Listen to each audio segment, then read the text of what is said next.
President Trump speaks during an event honoring Native American code talkers in the Oval Office on Monday. Oliver Contreraspool via Bloomberg News at a ceremony meant to honor a segment of the Native American community, Trump managed to offend. During a White House event to recognize Navajo code talkers, a group that helped the Marines send coded messages in the Pacific Theater during World War II, Trump revived a jab that many consider to be a slur against Native Americans. "You were here long before any of us were here. Although we have a representative in Congress who, they say, was here a long time ago. They call her Pocahontas," said Trump, referring to Sen. Elizabeth Warren DeMass. The jab at Warren, which Trump first tweeted in 2014, elicited sharp pushback from some members of the Native American community. "I am ashamed of President Donald J. Trump," activist and Native News Online correspondent Mark Charles wrote on Facebook. And President Trump could not muster enough self-control to hold his tongue long enough to honor their service.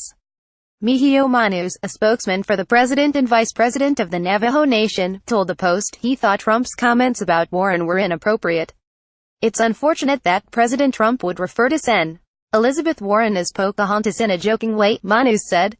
Pocahontas, although she wasn't Navajo, definitely was a historical figure in the foundation of this nation who is misrepresented in history. And so we as the Navajo Nation don't feel any member of any tribal nation should be used as the punchline of a joke. Warren's claims of Cherokee and Delaware Indian heritage first attracted national attention during her 2012 Senate run. While she had family stories, she did not have any documentation of her Native American ancestry to prove it, even though Cherokee groups demanded it. Her opponent, the Republican incumbent Scott Brown, claimed Warren used family lore to get an unfair advantage in getting hired to coveted faculty jobs at Harvard Law School and University of Pennsylvania Law School. The Washington Post fact-checker found no support for Brown's claims. White House Press Secretary Sarah Huckabee Sanders said Monday that more Americans are offended by Warren's family lore than Trump's mocking of her. "I think what most people find offensive is Senator Warren lying about her heritage to advance her career," she said. But even some within Trump's own party found his troublesome. Sen. John McCain Arias, who represents several Native American communities, tweeted, "Our nation owes a debt of gratitude to the Navajo code talkers.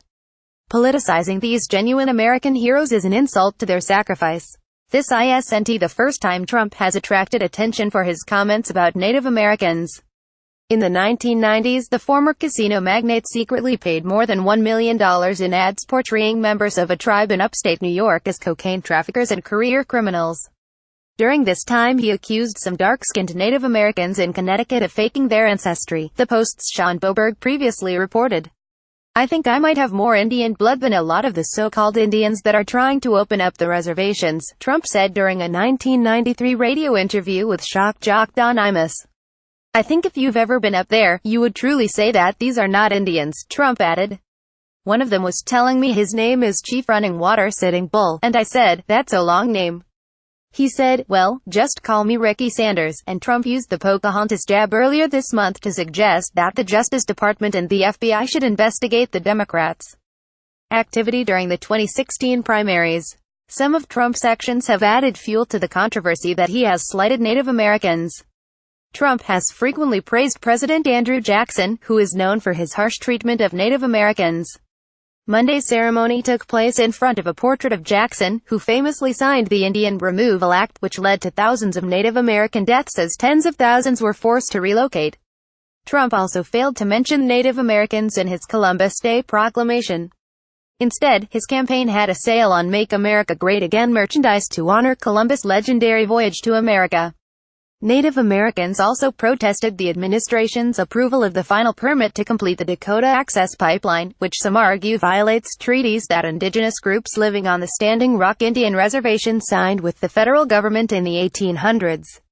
The president did get favorable marks for his willingness to meet with members of the Native American community at the beginning of his presidency to discuss the policies impacting their community.